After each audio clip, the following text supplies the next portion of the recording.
What's up, folks? How's everybody doing? So let people come in. Make sure this is working properly.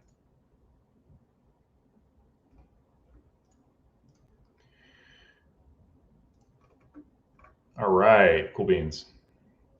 So the reason I have subscribe at youtube.com/humanevents is because, as you might have noticed, I'm seeing the Twitter video live right now, so I think it should be okay. But if you might have noticed that Twitter is being goofy in terms of how it's allowing streams. Like there was a while where Periscope was kind of, sort of half dead but half alive, so you could you still access your Periscope app and comment somehow, or the Periscope functionality within Twitter. It's like a memory. Now that's gone. So if you want to watch and comment in a way that I can read what you're saying, then the way to do that is to go to either the YouTube or the Facebook link. I recommend the YouTube link first and foremost, youtube.com/humanevents. Go hit that and subscribe, and you'll get access to the live streams. Or if you're on Facebook and you think that's easier, it's facebook.com/humaneventsmedia. So with that out of the way, let's talk about today in the Rittenhouse case. So first off, I had a big day because I had a moment of vindication.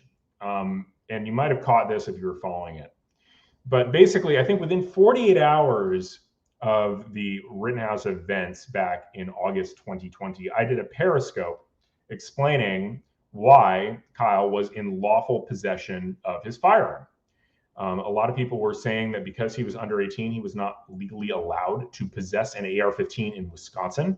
I said that that was false. I said that at the time, and the reason being that the statute as written crafted an exception for people who were carrying a rifle or shotgun and were under the age of 18. And essentially, if you fit into this exception and met some of the requirements in the categories or didn't fall victim to some other things, then you didn't violate the law.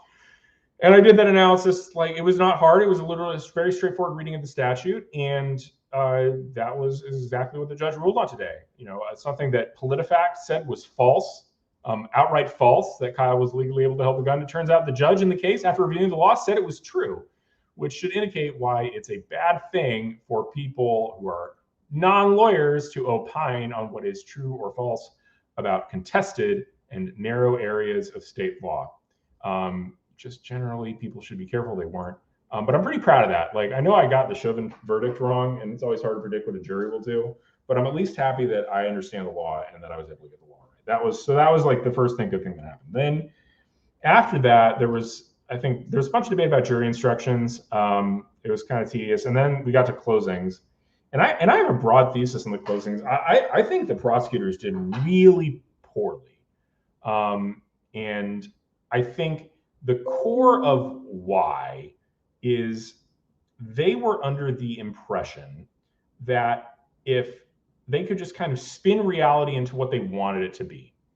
And I'm not speaking from the perspective of somebody who's done a lot of criminal trials, but I am speaking from the perspective of somebody who's, argued a lot in front of judges who then rendered their verdict on the round. And someone who's, just generally spent a lot of his time trying to persuade people. And something that happens is part of being good at persuasion is realizing when you have to accommodate bad facts, like things you have to deal with that you just have to admit to maintain your credibility. Like there's points you can't fight. And so very early on, you'll notice that there are two big facts that basically the prosecutor decided to fight all the video on and fight their testimony on. The first is that Joseph Rosenbaum, the first attacker, said "F you," right? I'm not that he said "F you," but that he threatened to kill Kyle. Basically, he decided, well, only two people testified to that, so I'm going to call it a lie. Okay, but I don't think people really believe you. I think looking at Rosenbaum's behavior over the course of the night, it seems pretty credible. So ideally, I'd like to be in a place where I didn't have to deny that. Another example, there was a point where Binger decided to contest the question of where the fact that Joseph Rosenbaum reached for the gun. And that's a very strange thing to try to do because there's three levels of evidence that would confirm that. First, there's the video evidence, which shows kind of him reaching out with his arms. The second is the testimonial evidence. That's Richie McGinnis, the Daily Caller reporter, who said he saw him reach for the gun with his arms. And then there's physical evidence, which is the medical examiner saying that on Rosenbaum's hand there was stippling, which is the kind of stuff that comes from a very close range weapon shot. And despite all of this evidence that Rosenbaum was reaching for the gun, Binger decided he was going to deny it and say, oh, he gestured in the general area or something. And I'm sitting here like, one of the things I tweeted, it's like, it's not just that these are like lies, they're just really dumb lies. They're bad. You know, they're the kind of thing that you just, even a basic gut check from any jurors and be like, that's not right. I listened to testimony that demonstrated that wasn't right. You don't just get to make up your own story, dude. And the problem in not being able to concede those points is that you lose your credibility. So when Binger tries to like call Rittenhouse a liar or, you know, try and push on a contested point, the jury's, on my view, is probably not taking him very seriously. Because if he can't admit that Joseph Rosenbaum was reaching for Kyle Rittenhouse's gun, which 3 different layers of evidence suggest is true, then what else is he lying about? Why should I take this person seriously in terms of his credibility? So that's a massive problem for the prosecution. Now you might say, okay, could he admit those things? And I think this is the other problem the prosecution faces. Well, it's like, those things are really bad things to have to admit, but the evidence is so strong in them that it's almost like, to maintain your credibility, you have to admit them. So they're in this terrible double bind, where if they don't admit them, if they contest them, if they call them lies, then they don't look credible because it's obvious. And if they do admit them, then they lose their case because it's clearly self-defense if the guy threatened to kill him and reached for his gun, right? So that's the horrible double bind, which is why this case never should have been brought in the first place. And I think you saw that. I thought Richard's closing was excellent, and I thought the rebuttal was terrible. You could almost tell it from body language, something that people don't know. And this is another weird like college debate thing, but a very, very wise coach once told me that you can put a debate round, if you have a recording of it, you can put a debate round on mute, and 90% of the time you can figure out who won, which is ridiculous, right? Because a debate round should be about like whose arguments were best, and if you have it on mute, you can't hear the argument. So how the hell would you know? Well, it's body language. Like people when they're losing kind of know they're losing, and people when they're winning kind of know they're winning. And so the confident team who seems in it and ready with their arguments is usually the team that is in fact winning the debate round, even if you're not hearing what they're saying.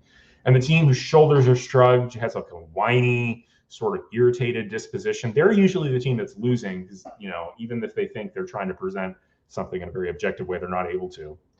And that's when I look at the rebuttalist, Lunchbox, Krause, whatever his name is, that's what I see. I see a guy with terrible body language. He is annoyed. He is like moping. He is super frustrated and angry with the course of events. This is a dude who knows he's losing. It's very different, I think, from the Chauvin trial in a lot of ways. Like, I still think Chauvin should have been found not guilty. I think, you know, I thought the defense did a great job in that case. I really think that the jurors just felt pressured, or were just like, that was not a winnable thing. But in that sense, it was a much more clear, coherent prosecution narrative, right? They had a very clear idea of what happened. One, the use of force was unreasonable and improper. Here's 5 people testifying to that fact. And 2, it was the unreasonable use of force that ultimately caused George Floyd's death because of the knee on the back and positional asphyxia. They had a consistent story. There was like slight tension and contradiction between some of the witnesses, but in general, it's like the vision that the prosecutors had was clear. The narrative they were telling the jury was clear, matched up with the video. Here, it's like the prosecution couldn't even keep its own story straight through its closing arguments in toto, right? The beginning of the closing arguments was all about provocation, and then when Krause gets up there, you know, Binger's talking about provocation, and somehow, you know, Kyle pointed the gun, which he didn't. But Krause gets up there and he's talking about, well, it just wasn't reasonable to use deadly force, and Kyle's really a coward for not wanting to get into a fist fight with a sex predator. You know, all this stuff is just, it's bad. It's bad prosecuting. It's not persuasive, and I think the prosecutors are in really bad shape. So I'm making a prediction. I think tomorrow, you know, I think a quick not guilty is the most likely outcome here. Now, I think I watched Jack's Twitter live or whatever. It's weird, you know. I'm trying to recreate the old school where we had, you know, Twitter people would Periscope back to back on each other to talk about the various issues of the day. But the Twitter live thing, or rather, Jack's point, like there could be one juror that does hold out and is like, I think Kyle's guilty and I refuse to sign on to a not guilty verdict. I just don't think that'll happen. I mean, that like, because that one juror like that, unless it's like they feel like they're doing some grand moral stand by like deciding to fight for a guilty verdict, isn't going to want to stay in deliberations for 5 days if 11 people are like, look, he's innocent, you know he's innocent. So that's my guess. I think you'll see a fairly quick not guilty. I think this is about as crystal clear as a case of self-defense as you'll ever see. And I don't think anybody really has much of a chance. Putting up some comments, I get to, again, if you want to comment, you guys are going to need to go to YouTube or Facebook, which I know a lot of you are on Twitter right now, and it's just like, but that's two options, youtube.com/humanevents or facebook.com/humaneventsmedia, and I'll start putting up comments. So I like this. The hocus pocus out of focus, that's something Richards did very well. Alliteration and rhyming is a great way is the engine of memory. We've kind of lost that. Think about why people used to remember poetry and now they remember rap lyrics. It's because in many ways, modern poetry has given up rhyme and given up the sort of like repetition that is the engine of being able to easily remember things. That's very hocus pocus out of focus is a great little line. 4 syllables, rhyme, like four syllables, and then a rhyme. Perfect. Super good. Prosecution was terrible. They were telling a story when that's largely not true. I think that's right. I mean, ultimately, one of the things I noticed is that the prosecutors weren't able to like walk through the witnesses in a way that demonstrated how those witnesses proved their case true. Like I remember from the Chauvin prosecution where the prosecutors did a really good job. You remember this person? We put him on the stand. He said this, and this. You remember this person, right? Like to walk through their case. Whereas it almost felt like in closing that Binger was trying to like make the case for the first time himself. Like that it wasn't a natural case as put forward by the witnesses he had put on, which it wasn't because most of the witnesses helped the defense. We all know why Chauvin got the ruling he did. Yeah. John Dixon says the prosecutors should be disbarred. I'm sympathetic to this. I am not a fan of these prosecutors. I think that, especially watching how they cross-examined Kyle, I thought it was appalling. I think, I was watching the Recchietta live stream, which has been very good if you want to watch it. But one of the interesting things about the Recchietta live stream is how there was a lawyer who was talking about it's like Binger found the one way, given the terrible facts, that he could conceivably win the case. And he was like impressive at lawyering there. And I get that from like an intellectual perspective, but the problem is he's a prosecutor. And so his duty is not to zealously represent your client. If you were a defense lawyer trying to find the one way to get his defendant off, that would be laudable behavior because your job is to zealously advocate for your client. But guess what? Michael Binger is not a defense lawyer. He's a prosecutor. And so his duty as a representative of the state is to see that justice is done in the state's courts. And he's not doing that. He's like being a hyper aggressive lawyer for his own perspective rather than actually looking out to do justice. Brandon said the defense was much better. They should have shown the full videos in regular speed. I think that would have been smart. Shipwreck Crew, who's a federal prosecutor and a former federal prosecutor and a criminal defense attorney, had a really good kind of line on how they should have approached it. In general, I think, but the defense closing I thought was very effective. It was very like, I really appreciate the distinct difference between Richards and Binger. Like Binger has this affect that is like pompous and arrogant and above it all. And like the most obnoxious behavior from some of the people I went to law school with. Conversely, like I get Richards like salt of the earth, Wisconsin normal person, which I think is just going to go a lot farther. Like Binger doesn't have the Wisconsin accent. Richards definitely does. It's really noticeable. And Richards just comes across like normal guy you'd have a beer with rather than like Binger, who's just comes across as a complete twerp. Innocent 100%. I agree. This should be in a just world. This is a not guilty verdict. In a just world, it's not even case brought. Brandon Edwards says a lot of memes are coming to this. The memes are fantastic. I do love that. Roman Candle says my state lines. That is the most incredible thing. He crossed state lines as though I don't do that like all the time. I live right on the border.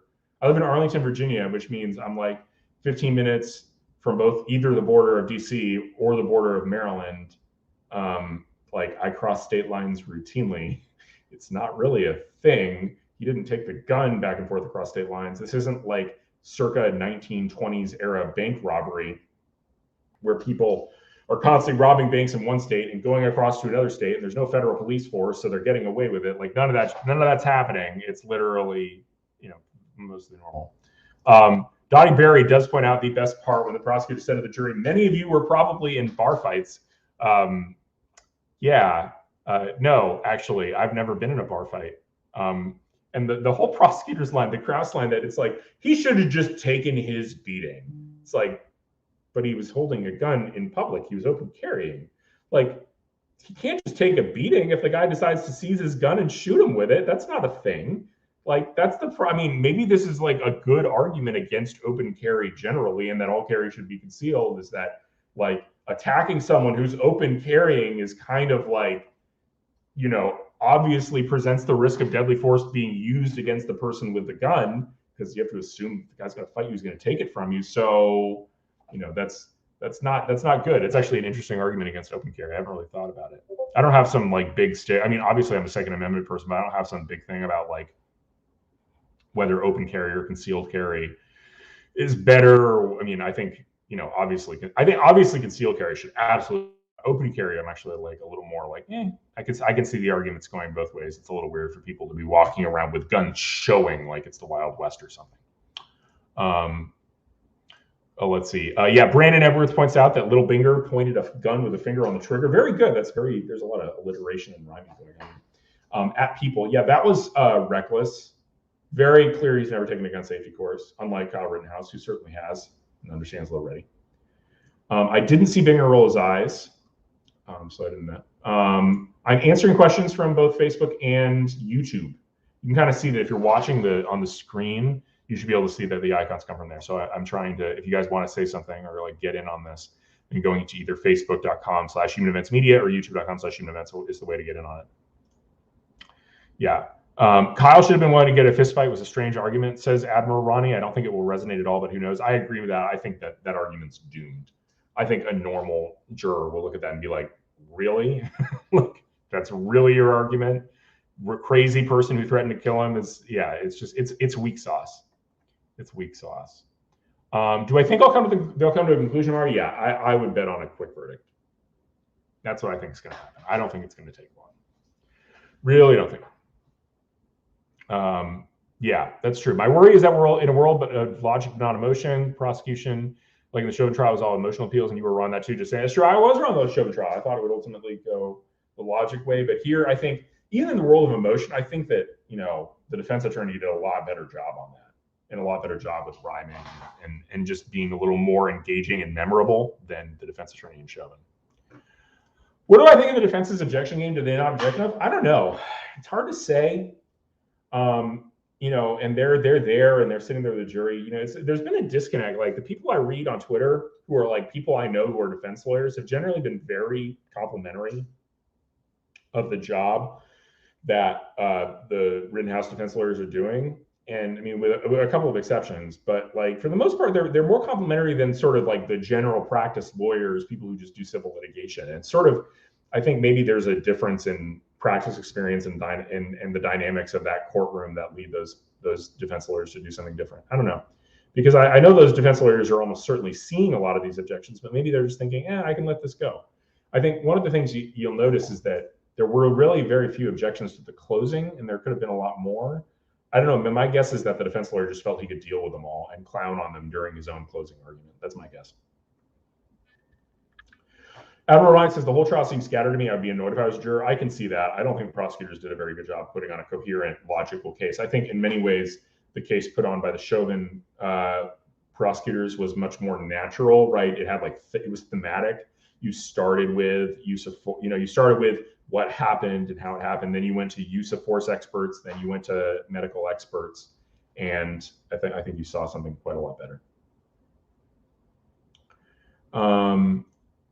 I agree that Kyle's a lot more emotionally sympathetic than Chauvin. And in retrospect, I'm wondering if Chauvin should have taken the stand. I think maybe Chauvin would have been able to tell us side of the story.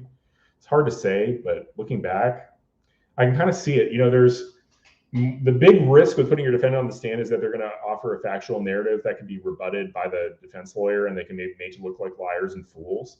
That said, I think like in these cases where everything's like really public recorded from like a million different directions, and it's like not really a question of what he did, but why he did it, or whether he had the proper intent or motivation, then having the defendant up there to speak to that might actually make a lot of sense. I don't know. I think I'm not experienced enough in trial work or defense work, especially to like speak in a way that makes me feel comfortable. Like I know I've said that in the past that I was like, I think it's probably a mistake, but that's just, you know, I am certainly like, I do not hold that belief particularly strongly. If they agree it's self-defense on one charge, it's self-defense on all charges. Yes, with a slight caveat. Kyle's charged with first-degree murder, which is like murder, like very hyper intentional murder. I don't know exactly how the Wisconsin statutes work because it varies from state to state. But the idea is that there are self-defense justifications that would be defenses to first-degree murder, but nothing else. So he could lose, you know, so it's called imperfect self-defense. But if there is what's called perfect self-defense, i.e., you had an objectively reasonable belief that using deadly force was necessary to prevent deadly force from being used against you, then that's a defense to everything. It's a complete defense, which is why, and that's what I think will happen. I think they'll ultimately decide we have a complete defense to all these counts. So in a perfect self-defense, we're going to go.